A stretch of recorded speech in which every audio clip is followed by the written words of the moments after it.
How to think like Leonardo da Vinci. Imagine being able to tap into the genius of one of history's greatest minds, Leonardo da Vinci. A true Renaissance polymath, da Vinci mastered fields as diverse as art, science, engineering, and anatomy. His unparalleled ability to weave creativity with logic and curiosity with discipline made him a visionary for the ages. But what if da Vinci's approach to life and learning wasn't just a relic of the past? What if the principles that fueled his genius could be applied to your own life, right here, right now? Leonardo's brilliance wasn't a mere stroke of luck or natural talent. It stemmed from an intentional philosophy rooted in lifelong learning, insatiable curiosity, and the belief in the interconnectedness of all knowledge. He understood that insights from one discipline could spark innovation in another. Whether sketching the designs for flying machines or meticulously dissecting human bodies to grasp their inner workings, da Vinci's genius was fueled by his relentless questioning of the world around him.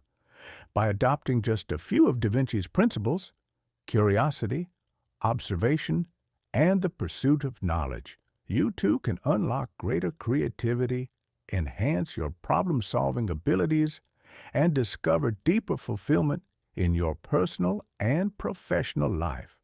Leonardo da Vinci lived a life guided by 7 core principles: curiosità, dimostrazione, sensazione, sfumato, arte e scienza, corporalità, connessione. These principles shaped his genius and defined his approach to learning and creation. We'll begin with curiosità, the Italian word for an insatiable spirit of inquiry. From a young age, Leonardo's curiosity set him apart. According to his biographer, Giorgio Vasari, young Leonardo confounded his teachers with endless questions, seeking to unravel the mysteries of everything around him. This curiosity never faded.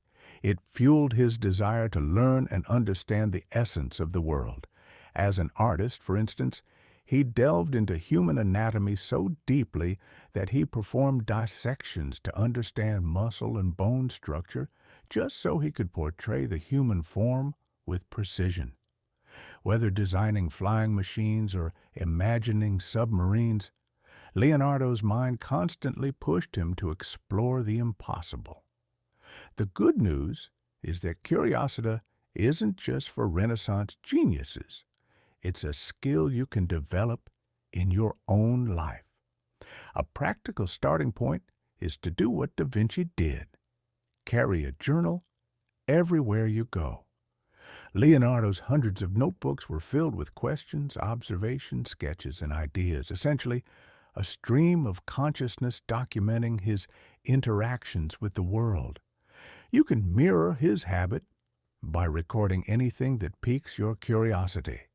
Questions, facts, observations, or dreams.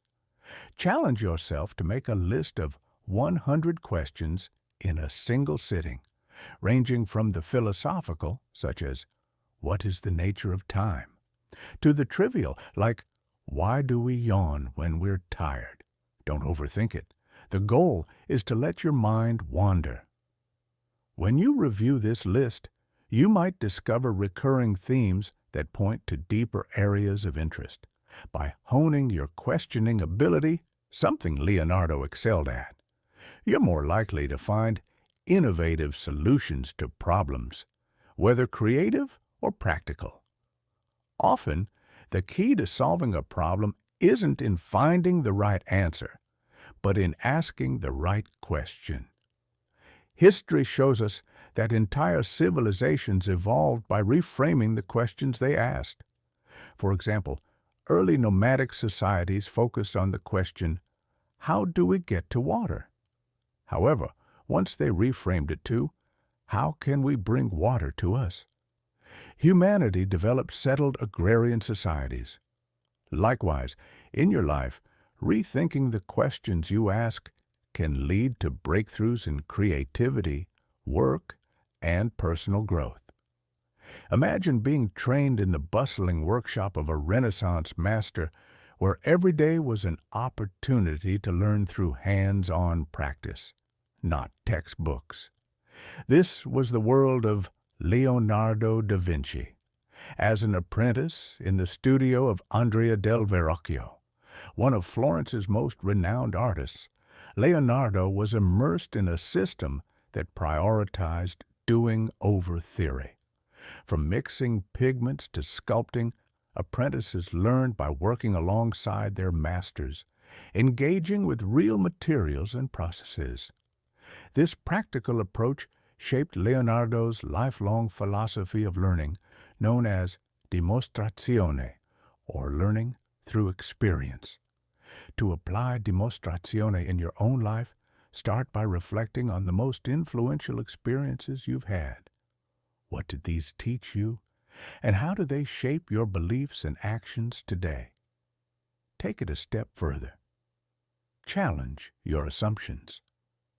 Leonardo constantly examined things from multiple perspectives.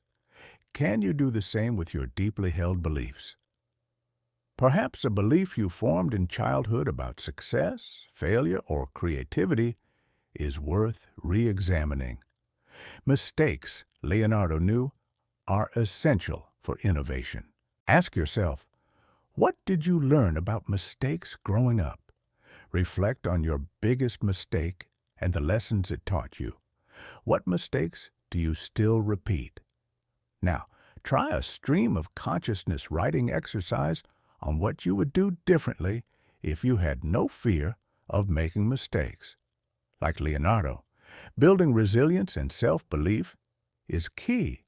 He filled his notebooks with affirmations such as, "Obstacles do not bend me, and I shall continue." What affirmations could help you push through doubt and stay committed to your path?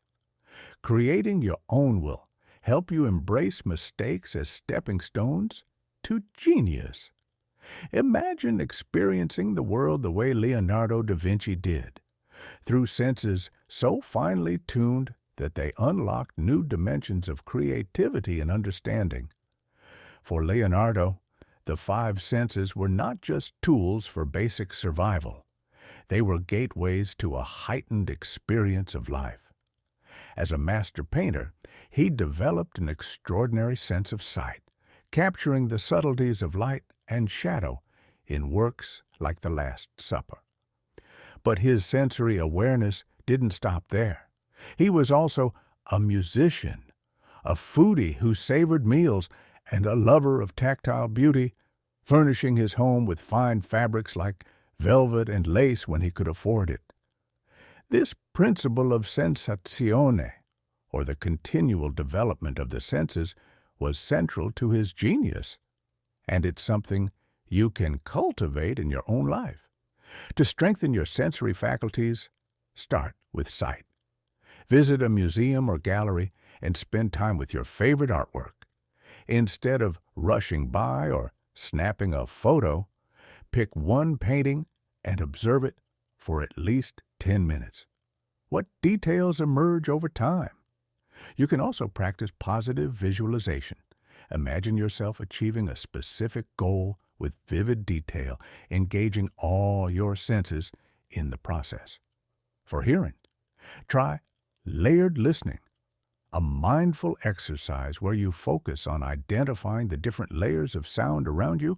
Alternatively, practice silent listening, tuning in to the quiet spaces between sounds. Developing active listening is equally important. Engage fully in conversations by focusing on the speaker's words without planning your response in advance. With smell, dedicate a day to aromatic awareness. Pay attention to every scent you encounter and record your observations in a journal. Taste can be sharpened through comparative tasting. Attend a wine or cheese tasting to refine your palate. Finally, for touch, try a blindfolded touching exercise, where you explore objects with your hands while blindfolded to focus entirely on texture and form. heightening your tactile awareness. Alternatively, spend time outdoors, engaging with the natural world. Run your fingers over the rough bark of a tree. Feel the smoothness of a leaf or the coolness of water. By continually developing your senses, you'll deepen your experience of the world and, like Leonardo, enhance your capacity for creativity and insight. Leonardo da Vinci is celebrated for the exquisite beauty of his paintings, such as the Mona Lisa and the Last Supper. But his genius was equally fueled by his fascination with the tension between beauty and ugliness. He believed that embracing paradox and contradiction, what he called sfumato, was essential to creativity. He famously said, "The painter who has no doubts will achieve little," acknowledging that true mastery often comes from grappling with the unknown. Like Leonardo, you can make friends with ambiguity. Start by reflecting on moments in your life where ambiguity reigned. Perhaps it was an important career decision, a complicated relationship, or a time when your life took an unexpected turn. Describe these moments in your notebook, paying attention to how the uncertainty made you feel and where you experienced it in your body. For many, ambiguity triggers anxiety, a feeling we often suppress. Instead of pushing it away, try sitting with your anxiety and observing it. Acknowledging these feelings is the first step to thriving in uncertain situations. Cultivate confusion endurance by exploring paradox in your own life. Think of moments where opposing forces coexisted, when you felt both joy and sorrow, or when you longed for both intimacy and independence in a relationship. This ability to tolerate tension is a hallmark of creative genius. Leonardo also understood the paradox between inspiration and productivity.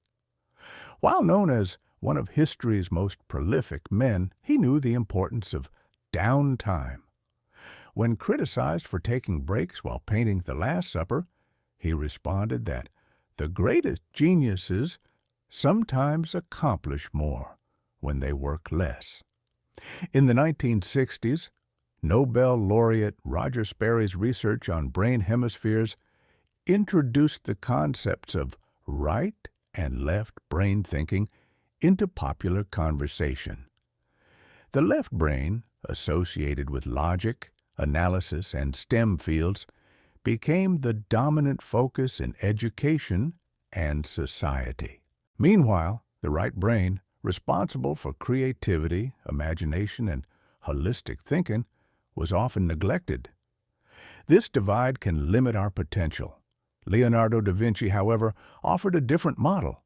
He mastered both hemispheres by seamlessly blending arte e scienza, art and science. His genius stemmed from integrating the analytical precision of a scientist with the imaginative vision of an artist. Leonardo achieved extraordinary success by bringing artistic insight into his scientific work and applying scientific rigor to his art. For example, his detailed anatomical sketches of the human body, such as Vitruvian Man, were informed by dissections and scientific study, while his paintings, like The Last Supper, are masterpieces of mathematical proportion and symmetry. By merging these disciplines, Leonardo pushed the boundaries of both fields. You can cultivate this synergy between your right and left brain through a technique called mind mapping.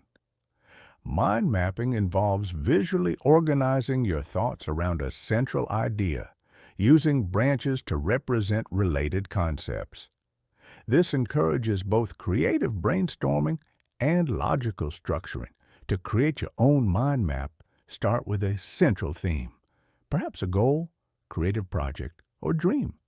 From there, draw branches that represent subtopics, ideas, or actions related to that theme. Let your thoughts flow freely, combining imaginative leaps with practical steps. For example, A mind map focused on creativity might branch into personal projects, new skills, or collaborative opportunities. When we think of genius, the image of a frail, bespectacled intellectual often comes to mind. But Leonardo da Vinci defied this stereotype. He was not only a brilliant thinker, but also an accomplished athlete, horseman, and an embodiment of vitality.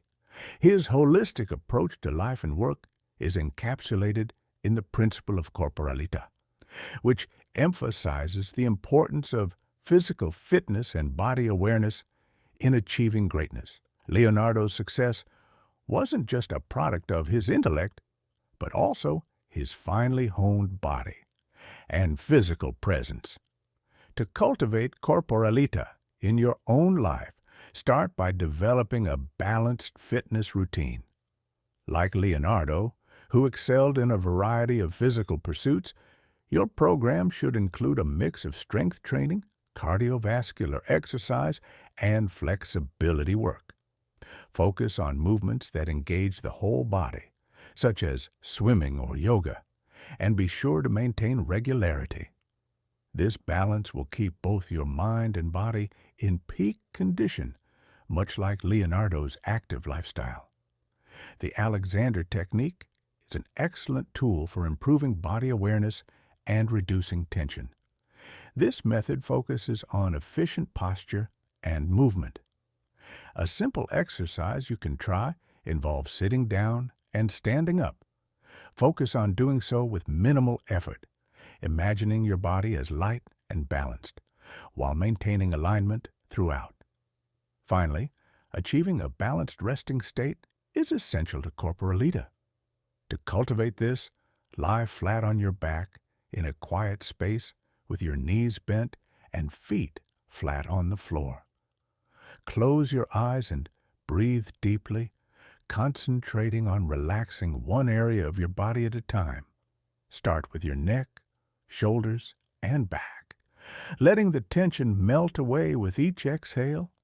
Visualize your body sinking gently into the ground as you release any tightness in your legs, hips, and feet. This practice helps to reset your body's alignment and promote relaxation, allowing you to approach life and work with a clearer mind and a more balanced body. Leonardo da Vinci's notebooks have been criticized for being disorganized and lacking structure. Pages filled with sketches, questions, and observations often jump from anatomy to engineering, from flight machines to water studies. But this seeming chaos was, in fact, one of Leonardo's greatest strengths.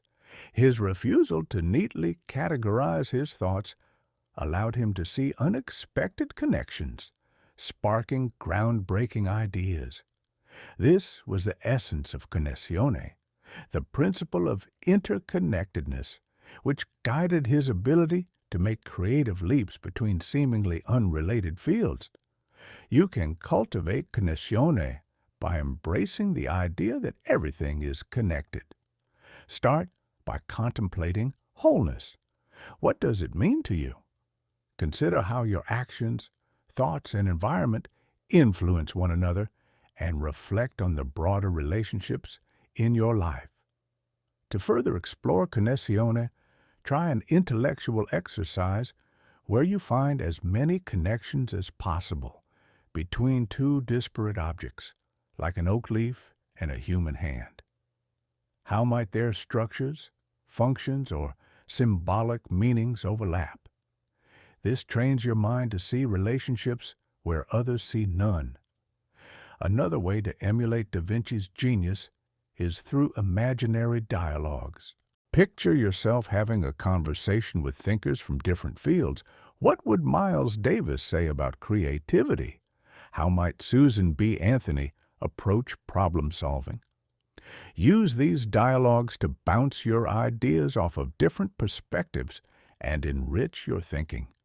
By embracing connessione, you, like Da Vinci, can cultivate your personal genius.